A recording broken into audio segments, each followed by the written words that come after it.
insiden kecelakaan penerbangan kembali menimpa militer Amerika Serikat di Timur Tengah.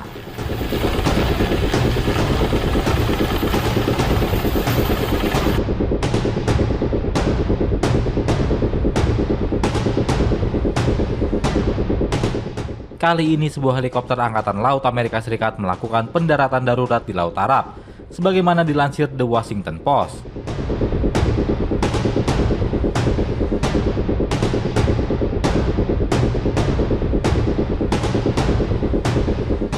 Satu dari 4 awaknya masih dalam pencarian hingga Rabu 2 Juli 2026 waktu setempat.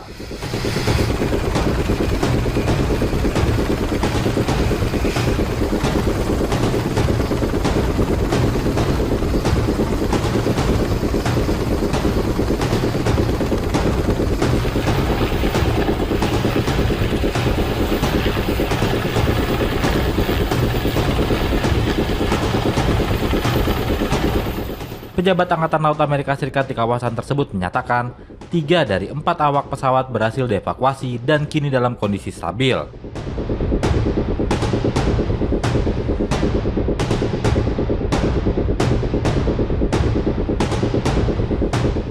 Adapun 1 awak lainnya belum ditemukan dan proses pencarian masih terus dilakukan. Dalam pernyataan resminya, pihak Angkatan Laut Amerika Serikat menegaskan tidak ada indikasi bahwa tembakan musuh menjadi penyebab jatuhnya helikopter tersebut.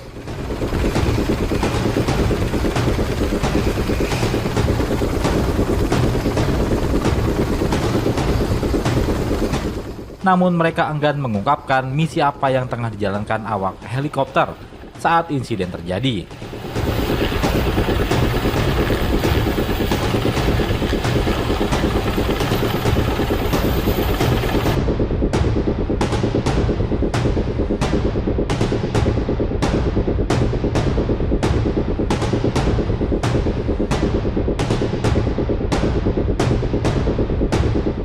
Helikopter yang terlibat dalam insiden ini adalah jenis MH-60S Seahawk.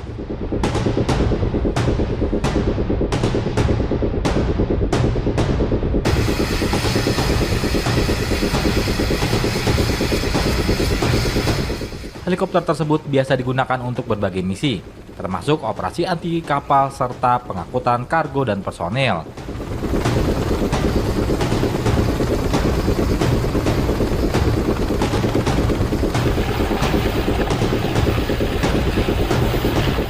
Helikopter tersebut juga merupakan bagian dari kapal induk USS George S.W. Bush.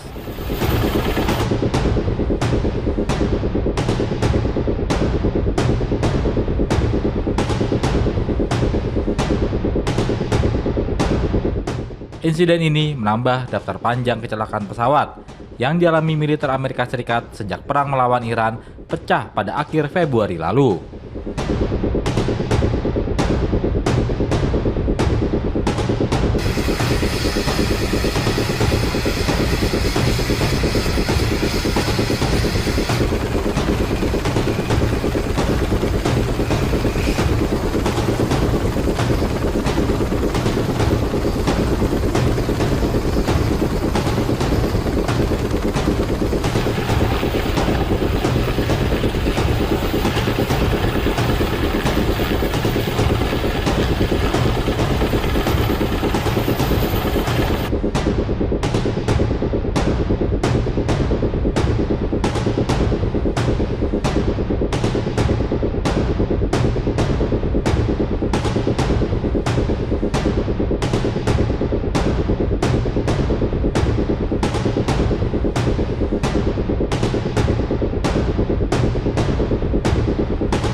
Presiden Ukraina Volodymyr Zelensky mengejek Rusia yang sedang diterpa krisis energi.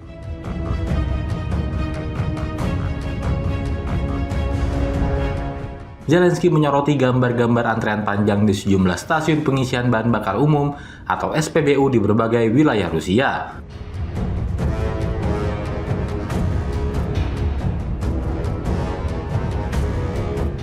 Dia menyebut kelangkaan tersebut sebagai buah langsung dari kampanye strategis Ukraina yang menyasar kilang-kilang minyak Rusia.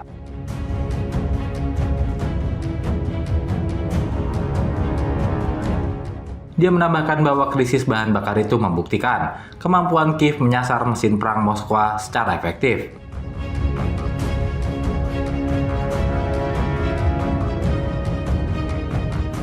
Zelensky pun menyinggung kembali retorika lama Rusia yang kerap merendahkan Ukraina sebagai sekedar SPBU.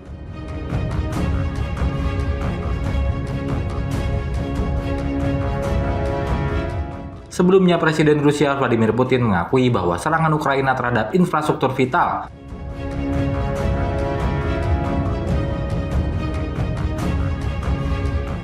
khususnya fasilitas energi telah menimbulkan dampak nyata bagi negaranya.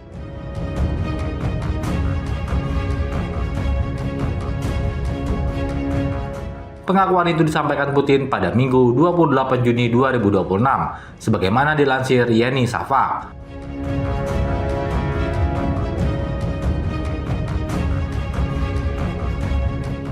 Dalam wawancara dengan media pemerintah, Putin menyebut serangan-serangan Ukraina itu jelas menciptakan masalah.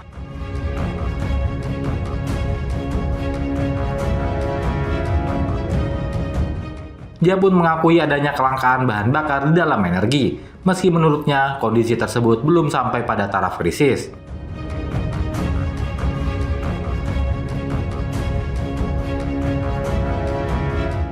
Putin juga menuduh Ukraina melakukan aksi teror terang-terangan terhadap infrastruktur sipil.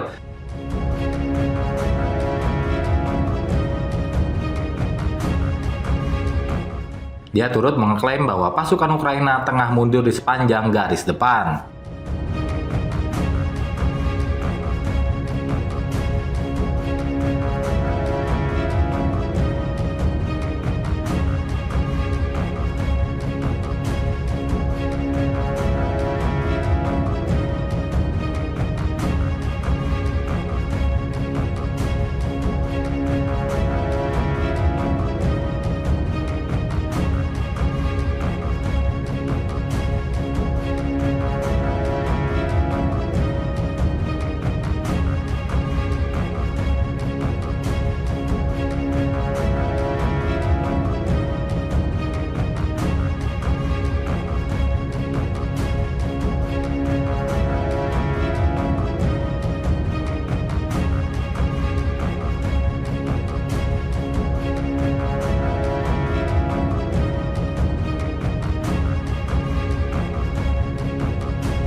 Skenario terburuk bagi Taiwan menggambarkan rangkaian krisis besar, mulai dari blokade Tiongkok, gempa bumi yang dimanfaatkan untuk menciptakan kekacauan,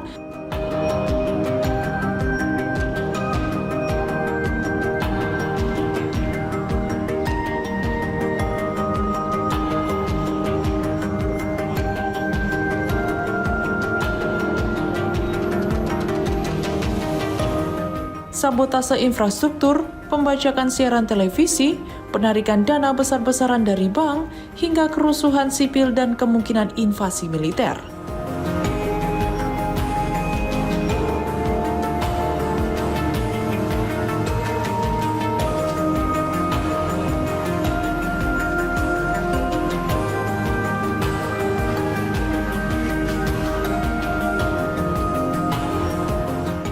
Simulasi tersebut melibatkan lebih dari 370 pejabat sipil dan militer dalam latihan di Taiwan tengah pekan ini, sebagai bagian dari upaya Presiden Lai Ching-te meningkatkan kesiapsiagaan menghadapi tekanan militer Tiongkok.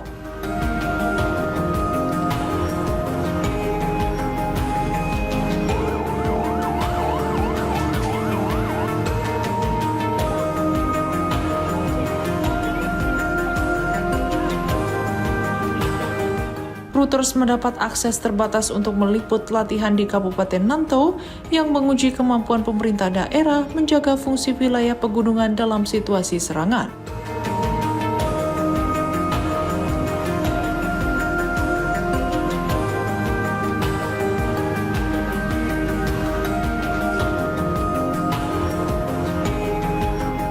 Taiwan sendiri semakin sering menggelar latihan ketahanan untuk menghadapi berbagai krisis dari bencana hingga perang sebagai peningkatan dari latihan sebelumnya yang dinilai kurang realistis.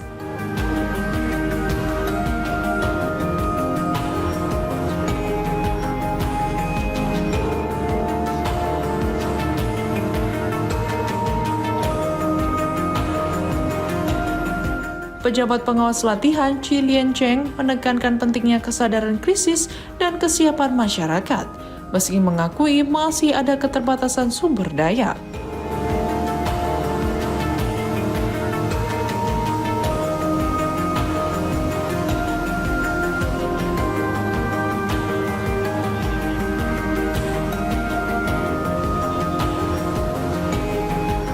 Di sisi lain, China kembali melakukan patroli militer di sekitar Taiwan yang terdiri dari kapal perang dan sedikitnya 22 pesawat militer. Sementara Beijing menuduh pemerintah Taiwan sengaja meningkatkan ketegangan.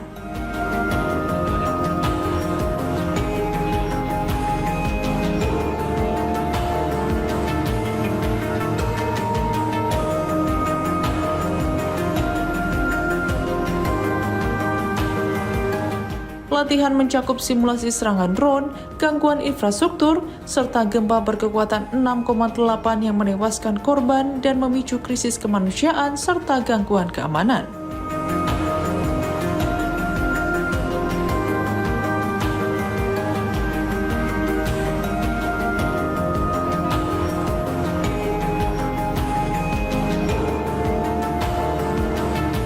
Latihan juga menguji perang informasi termasuk skenario pembajakan siaran televisi dan penyebaran disinformasi yang direspons dengan pelatihan konferensi pers dan verifikasi informasi palsu.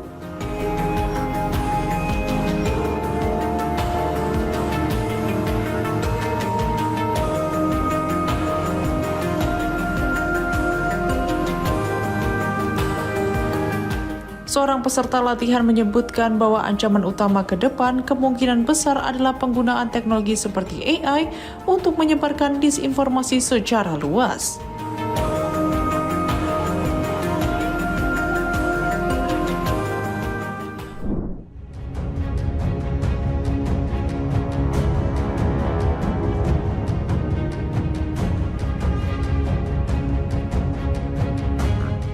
Rusia melancarkan serangan gabungan berupa gelombang drone serang dan rudal balistik ke Kiev, ibu kota Ukraina, Selasa 1 Juli 2026 malam waktu setempat.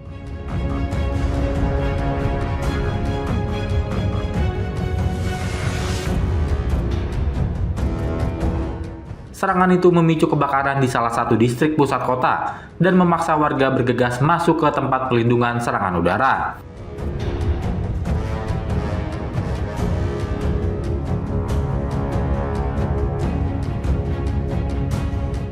Unit pertahanan udara Kiev dilaporkan menggagalkan sejumlah target Rusia di sekitar pintu masuk kota.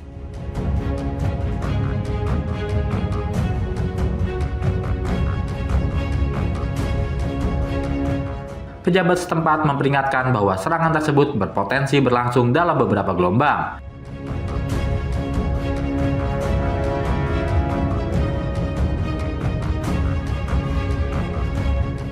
Serangan semalaman ini terjadi beberapa jam setelah Presiden Ukraina Volodymyr Zelensky memperingatkan bahwa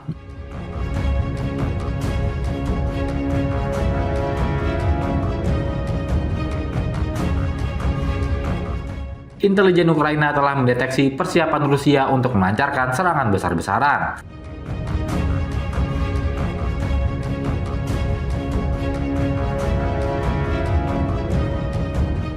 Dalam kunjungan resminya ke Irlandia pada Selasa, Zelensky sempat mendesak warganya untuk menanggapi serius setiap peringatan serangan udara dan segera menuju tempat perlindungan.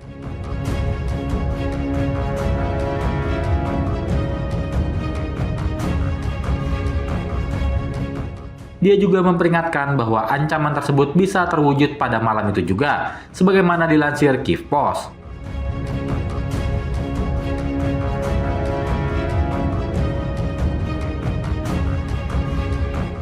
Zelensky menegaskan bahwa serangan-serangan Rusia yang terus berlanjut menunjukkan Kremlin sebenarnya tidak berniat mengakhiri perang.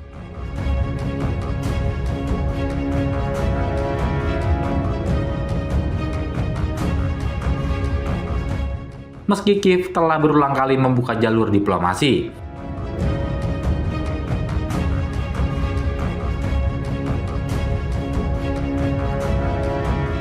distrik Shevchenkivsky di Kyiv menjadi salah satu wilayah yang terdampak akibat serangan tersebut.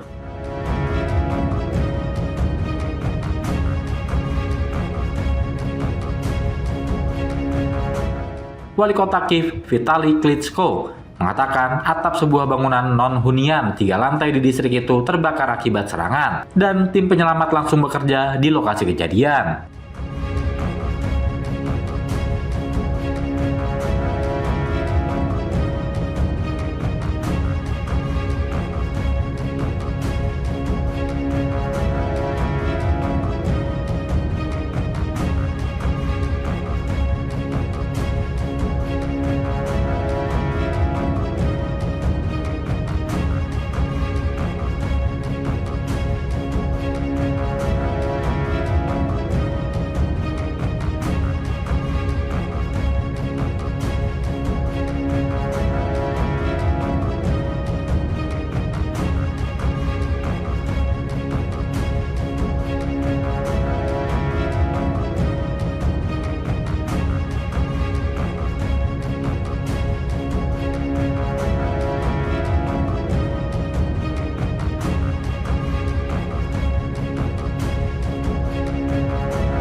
Komandan Markas Pusat Angkatan Bersenjata Iran Ali Abdullahi mengeluarkan peringatan keras kepada Amerika Serikat, Israel dan para sekutunya agar tidak melancarkan ancaman maupun agresi terhadap Iran.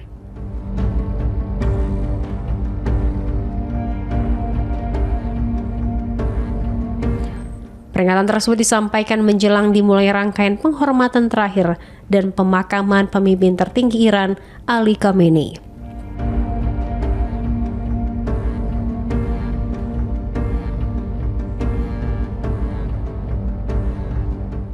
Abdullahi meminta negara-negara tersebut untuk menghindari kesalahan perhitungan serta mengingatkan mereka untuk mempertimbangkan konsekuensi matang dari setiap tindakan yang ditujukan kepada Iran.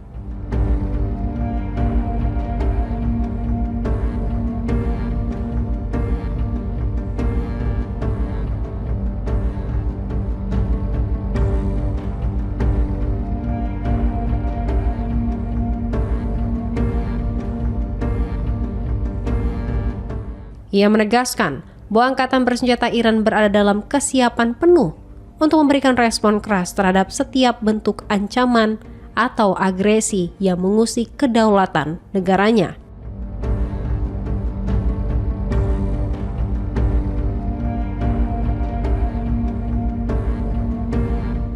Selain itu, Abdullahi juga menggarisbawahi bahwa Iran akan merespon secara cepat dan tegas apabila Amerika Serikat mencoba mencampuri situasi di Selat Hormuz.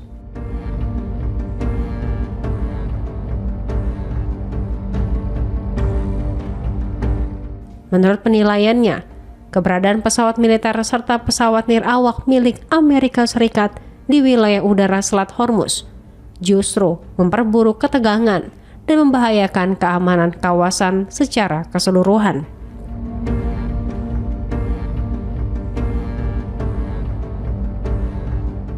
Rangkaian penghormatan terakhir dan prosesi pemakaman Khamenei dijadwalkan berlangsung pada 4 hingga 9 Juli.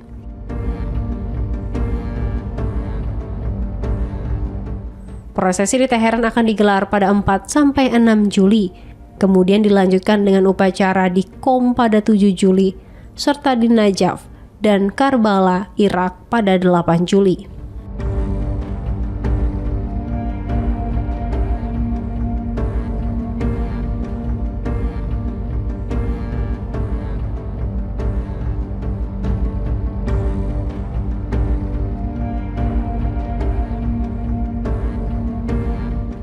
Mendiang Khamenei dijadwalkan dimakamkan di kampung halamannya Mashhad yang berada di timur laut Iran pada 9 Juli.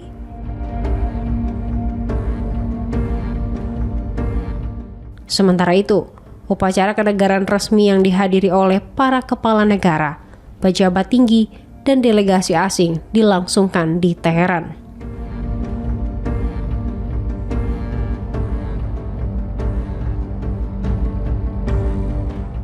Khamenei wafat dalam serangan yang dilancarkan Amerika Serikat dan Israel di Teheran.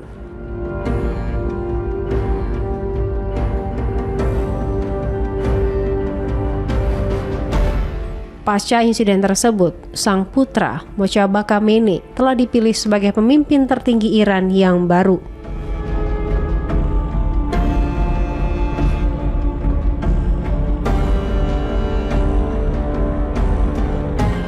Sejak resmi ditunjuk, Mojtaba memang belum pernah tampil secara langsung di depan publik. Namun, ia tercatat telah beberapa kali menyampaikan pernyataan resmi kepada rakyat Iran melalui saluran media pemerintah.